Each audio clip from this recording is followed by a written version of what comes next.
السلام علیکم ورحمت الله وبرکاتو.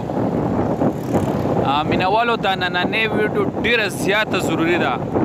د دم باره کې مکمل معلومات په دغه ویډیو کې شته، خو دغه ویډیو به راسره تر اخره پورې ضرور ګورئ. په دې کې به تاسو ته پته ټایم ټیبل دمونه ورځې دا ټول طریقه کار په دغه ویډیو کې ښیم. ملګرو دا پته دوه طرفه ده. دا د پېښور د سیډه دا 400 روډ دی چې پېښور لره انټر شي، په دې 400 روډ به مخکې راځي. دا شالم پل دی. وایي 400 روډ چې مخکې راشي نو دا شالم پل دی. مخکې کې سینجي ده، دا سینجي باندې به داسې په خپل لاس مخکې لږ راشي. دا شالم پل دی. تاسو ګورئ دغه بورډ، دا شالم پل سټارټ شو.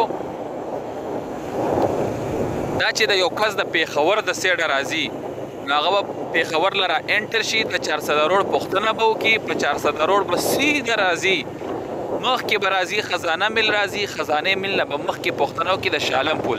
دا شالم پل دی چې زه پرې راواوړېدم. په دې چې لږ را مخکې شي نو بیا دا شالم پل بازار دی، وړوکی شانتې بازار دی. دغه بازار به هم ته کراس کې دغه مخامخ دا میناره مسجد دی. دغه شالم پل کې دا میناره مسجد دی، او دا میناره مسجد چې کراس کې لږ به مخکې نور راشي.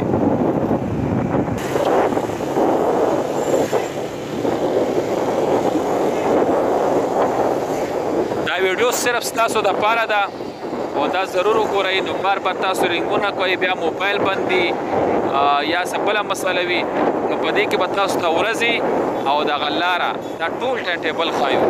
نو دا 400 روډ باندې زه را روان یم. شالم پل مې کراس کو، دغه بازار مې کراس کو چې لږ را مخکې شي این دغه بابوزی سینجي ده.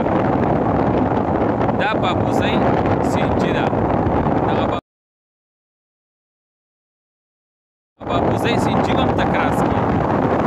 دا چې څنګه کراس کړه دا ټول سره په 1 منټ یا 2 منټو فاصله کې پراته دي. نو ورپسې دغه راحت میلز دی، سپین بلډینګ دی، تاسو به یې ګورئ. دا د 400 طرف دا یو نال سکول دی.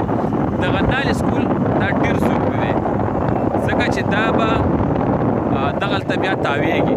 دا نالج سکول دی، نالج سړک په غاړه باندې دی او دغلته دا پوخ سړک دی، دغه جانداد دغه دی. نو دلته به دا کراس کې او داسې به راننوځي. به چې لږ 2 منټه مخکې راشي، 2 منټه نه 30 سیکنډ چې مخکې راشي سپیدې دی او داسې کرکټ ګراونډ دی. به د کرکټ ګراونډ ته مخامخ یو. د هغه مخه چې یو سړی راځي د 400 د سیډه د سووا د مردان د سیډه، نو هغه به پیله 400 لره انټر شي.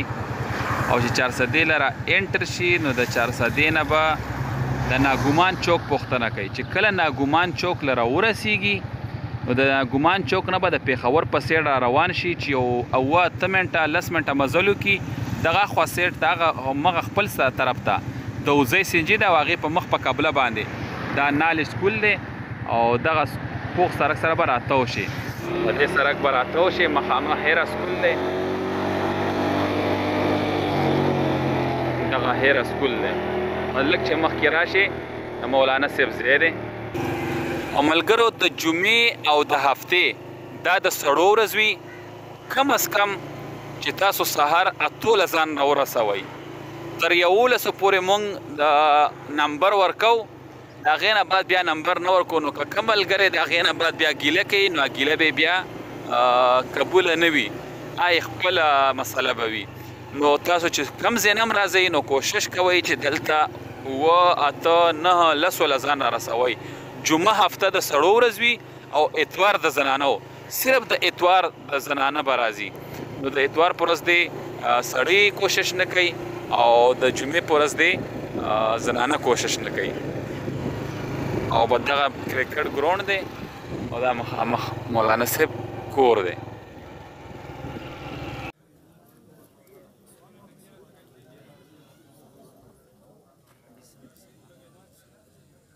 په حالت کې پروت دی نو هغه هلته کې د ژوندی ورسره هم تنګ وي، ورسره پریشان وي ورسره. او دلته کې زیات نه زیات ګنټه نیمه صبر کول یقیني راته وایم والله الله به اجر درکوي، الله به اجر درکوي، الله به اجر درکوي.